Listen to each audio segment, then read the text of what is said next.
If you're running cold emails and you're still struggling to book consistent calls, there is likely a gap in your follow-ups. The most effective companies that I work with actually don't rely on cold emails solely because they know that they can just have simple retargeting campaigns in place that are, by the way, extremely cheap to run and the highest ROI asset that they have in their business to literally follow up relentlessly with warm prospects. First of all, I want to go ahead and show you one of the ad accounts that I've been managing for the past year. We booked 69 calls out of 1,393 people that were inside of this campaign. Now, these are people that we would otherwise have lost would we not have activated retargeting campaigns. Now, notice one more thing. I have reached 1,393 people, but I have reached them 37 times each, and that is 26,000 views. This is the beauty of setting up retargeting campaigns that are smart like these ones. Now, here's what you've been waiting for. The cost per call on these campaigns has been 30 USD. And so it is extremely profitable. If you look at your average cost per call on cold email, it's likely going to be around 50, 60 USD if you're already at scale and if you've been sending for a while and if your offer is not extremely saturated. So this is extremely profitable just by looking at it that way. But here's the most interesting part. We've actually been running this at $2 a day only, sometimes $5 a day, but not more than that. And this has been for a year straight, and I have not changed any of the creatives inside of these campaigns. Now that you've seen the numbers, you've seen why to do this in the first place, let me just explain very quickly how this works. So you're running cold email campaigns for a while, and what's going to happen naturally is that prospects are going to open your website or check your Calendly link if you're linking one.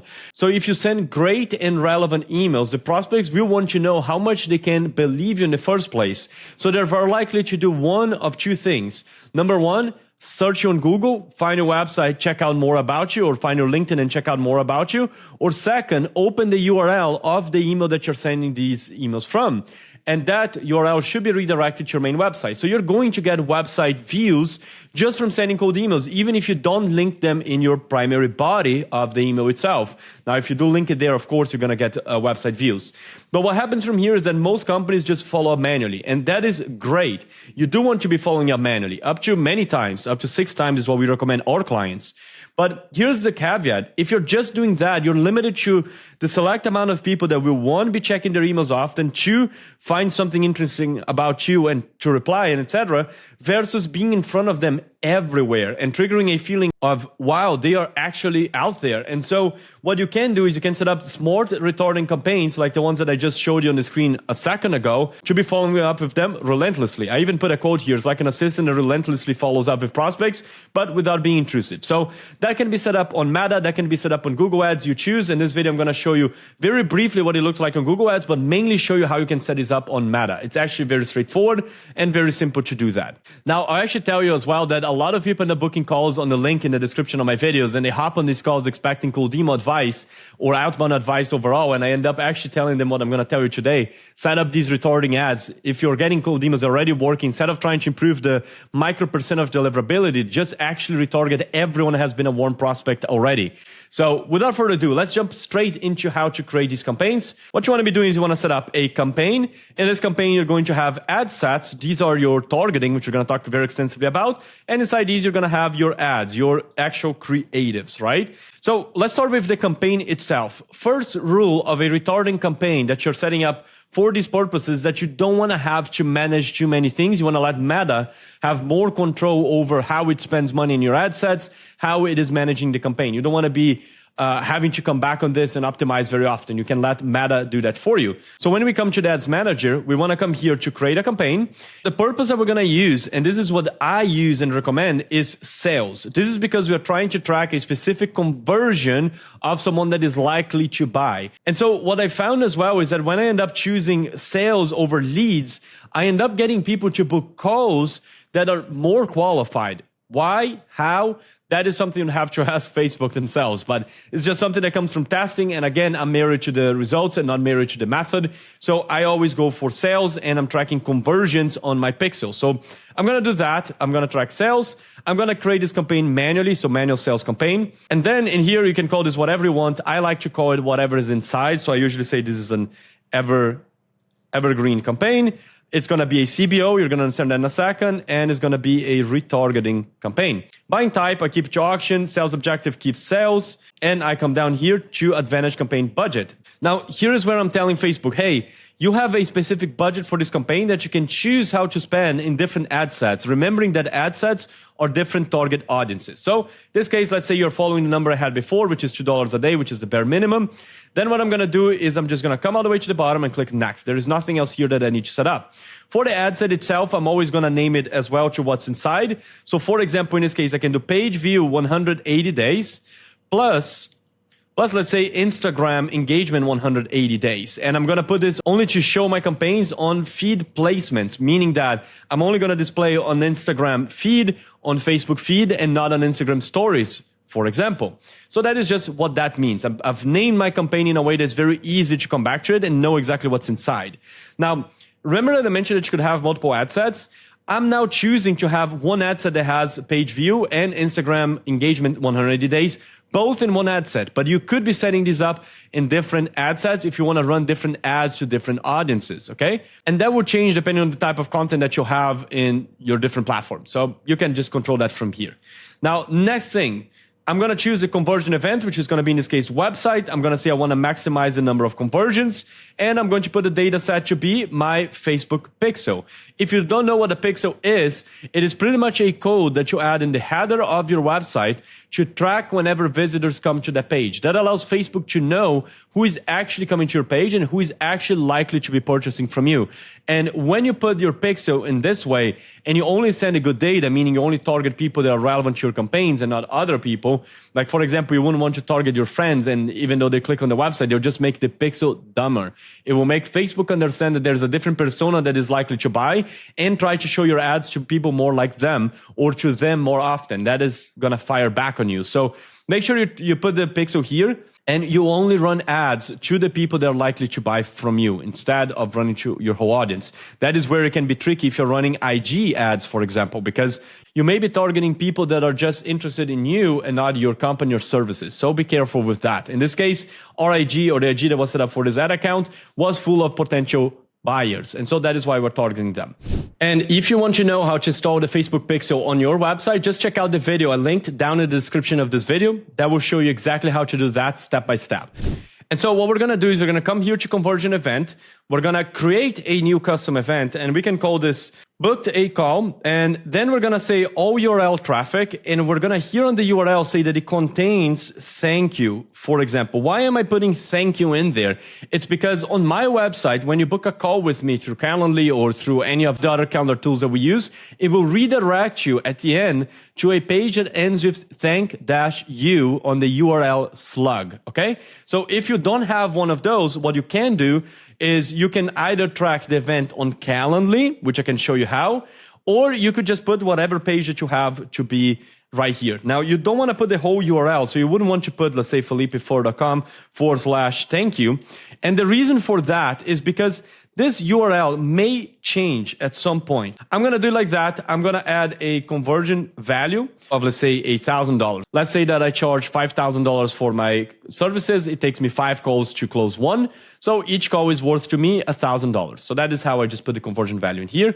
And I'm going to click on create. Now, what happens if you don't have a page that you redirect you and instead you use Calendly? What you want to do is you want to open Calendly, and I'm going to show you exactly how you can set this up. Then you want to come to integration and apps. You want to type in Meta. And what you want to do is inside Meta, you want to add your pixel, right? Your Meta pixel. Once you've done that, you can start tracking events that come from Calendly. And so when you create a custom event, you just choose to be booked call. And so that is the only difference if you're using Calendly instead of a page for the confirmation of the call booked, okay? Now that I've done that, I'm going to select that event right here for the conversion event, and I'm ready to get to the next step. I'm not going to select any of these options right here. I'm good with standard attribution. That is all good to me.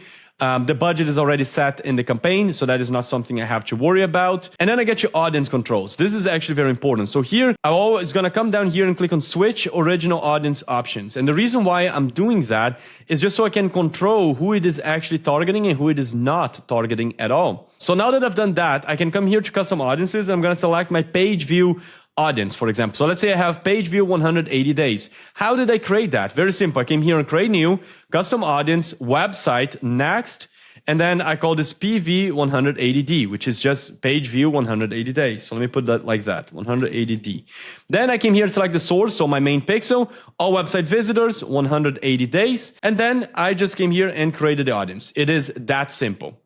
Now, one note on audiences, you only really want to do this if you have 100 plus people coming to your website per month, which if you don't, my honest suggestion is that you just send more cold emails. Get a bigger infrastructure, send more emails, and then you're going to get more people coming to your website so you can retarget them, make things work better, and etc. Why 100 is just because that's the minimum allowed by Facebook, and that is the minimum I'll recommend if you want to have a good enough CPM, which is a cost per 1,000 impressions, to actually make this worth your while, okay? If you're not in those numbers, build a bigger infrastructure. And if you wanna do that, I do recommend that you check out this other video that I recorded on my channel where I break down our exact infrastructure to send 21,000 plus emails per day for a client. You don't need to replicate the number, you could just replicate the infrastructure that is working nowadays. So I'm gonna do page view, I'm gonna do Instagram visited, okay? I'm gonna do Instagram engage 180 days, and to create that, you come to create new, custom audience, you go to Instagram account, then you call this whatever you want, and you call it right here. Everyone is engaged with this professional account in whatever many days, and you're good to go. Now, there is an exclusion I'd like to add on my campaigns, which is all of my current clients. I don't want to be retargeting with the same ads that I used to target people that have not worked with me yet. So I'm going to click on add exclusion, and I'm going to select a client list or a page that shows me that we already have converted them. So in this case, I have selected here my customers. Now, once that is done, I'm going to disable the reach people beyond my custom audiences just because I don't want Facebook to target anyone else. And I'm going to set the location. And then I'm going to just go worldwide. And that will target just everyone that has ever visited our website. And then I'm good to go. So that is done. I'm not going to filter by age. I'm not going to filter by gender. I'm not going to filter by anything else but the location. I want to retarget everyone that has been to my website. If I'm noticing that some audiences don't really buy from me, let's say these audiences are from some countries that don't end up actually ever purchasing, you can do an exclusion here as well. So just go instead of include, go to exclude, and then you exclude that specific country, right? The next thing you're going to do is you're going to just come all the way down here to placements. You're going to show more options. You're going to add the advantage placements and put it to manual.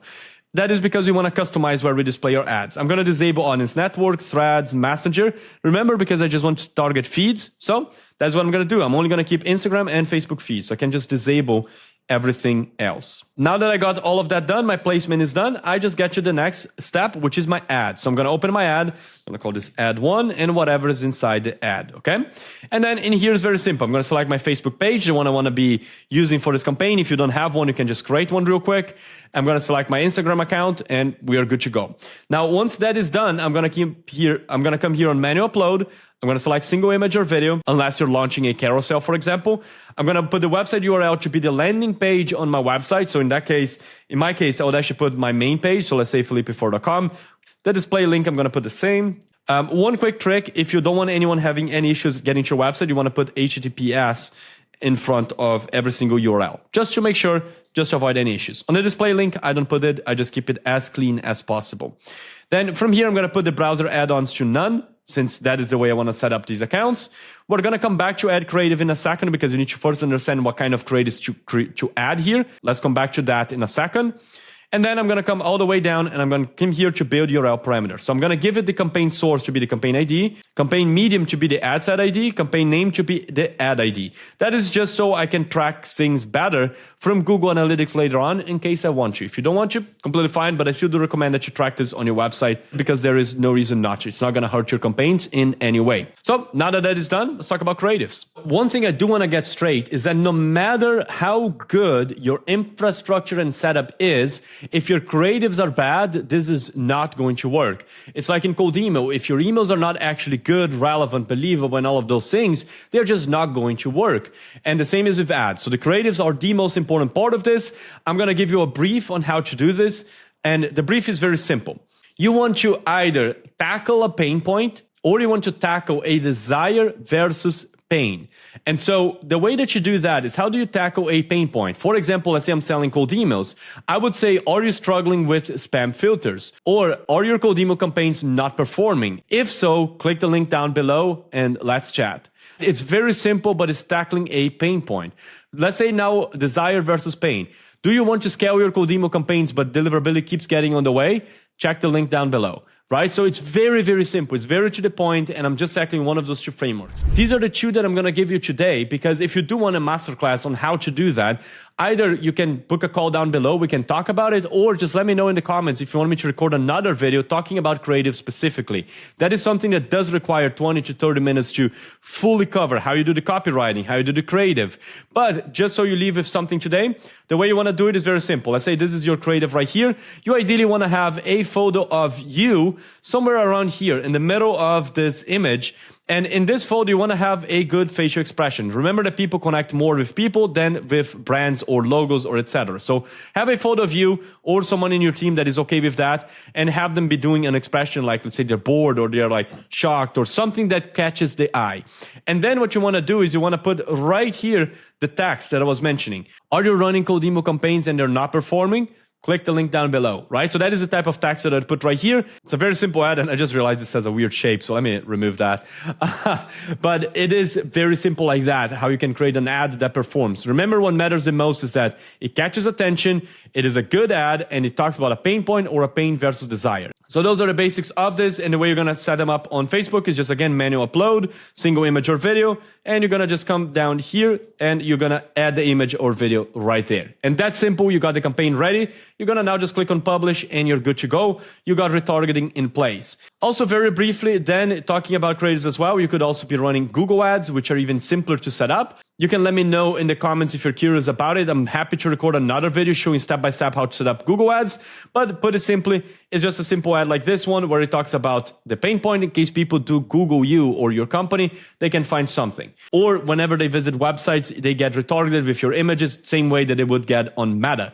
But now that you know how to create a follow-up assistant that is going to relentlessly put you in front of your ideal prospects, warm prospects, your next bottleneck is going to be volume. And once again, if you do want to know how to run more volume in your cold email campaigns, check out this video on the screen where I show you the whole infrastructure and how we put things together to send 21,000 plus emails per day for a client in a compliant way, and that gets fantastic deliverability. I'm gonna see you there.